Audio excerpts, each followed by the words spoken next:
Hello everybody. Today we'll be talking about 6 jobs that don't exist anymore.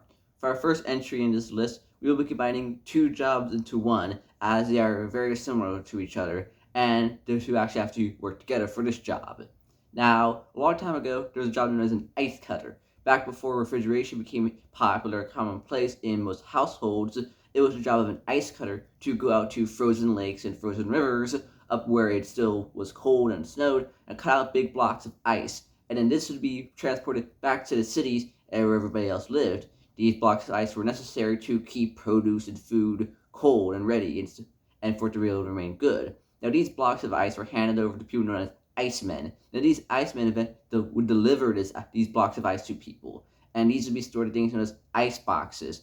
Ice boxes were an early form of refrigeration for the common person, as they were these big boxes, and you have a big block of ice in there, put all your things that need to be refrigerated to stay cool in, and the block of ice would keep it cool. Now, eventually, in the early to mid 1950s, refrigeration became extremely common in most households, making the job of the iceman obsolete, as people no longer needed people to deliver blocks of ice to them.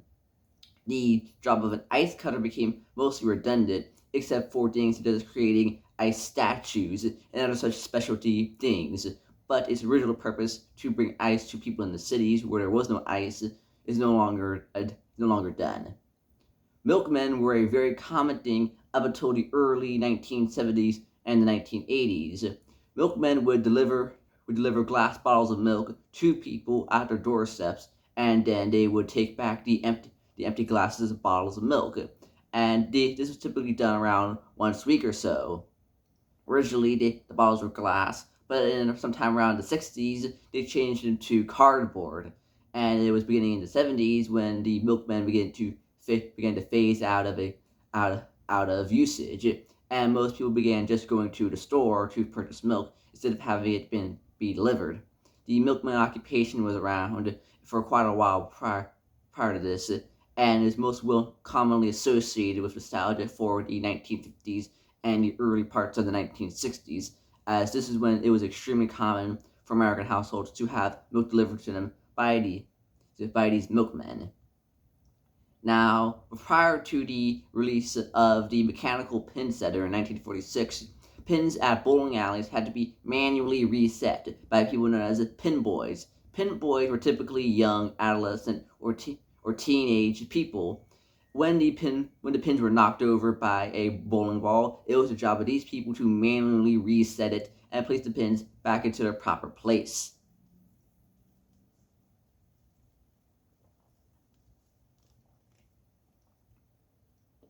Once the mechanical pin setter was released in 1946, the job quickly became obsolete after a few years.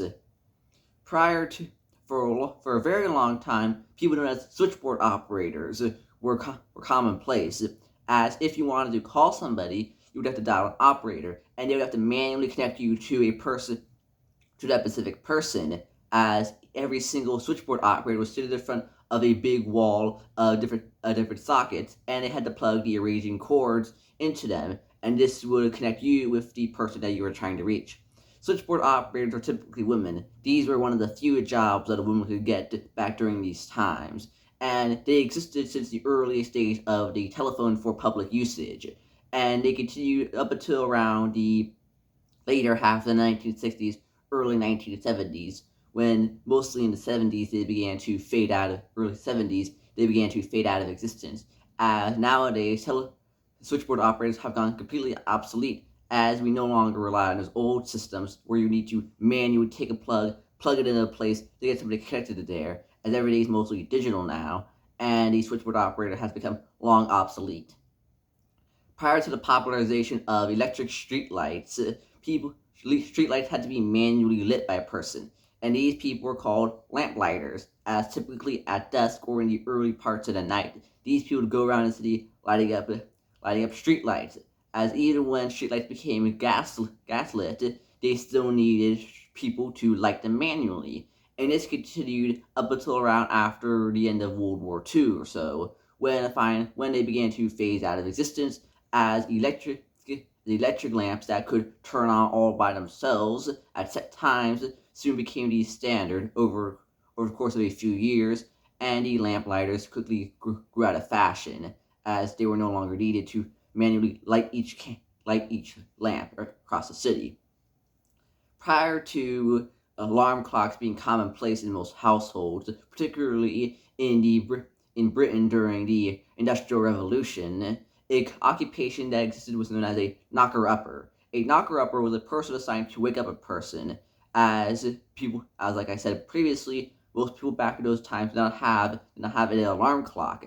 So what these people would do, they would go to the designated person, and they would either use a very long pole to tap repeatedly on the window, or they use a pea shooter to shoot peas at the window, and the sound of the window being tapped repeatedly and the window being shot at would wake them up.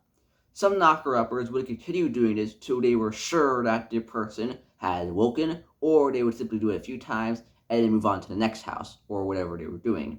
Now, the knocker-upper of an occupation died out in the 1940s and 1950s, though over in some parts of Britain, the occupation did somehow continue on all the way until the early 1970s in some specific parts of England, when it finally died out after the early 1970s, and the occupation of a knocker-upper has now become fully obsolete.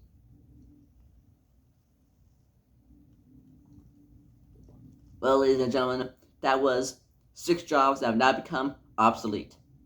Thank you all for watching, and I hope you all have a good day. Bye.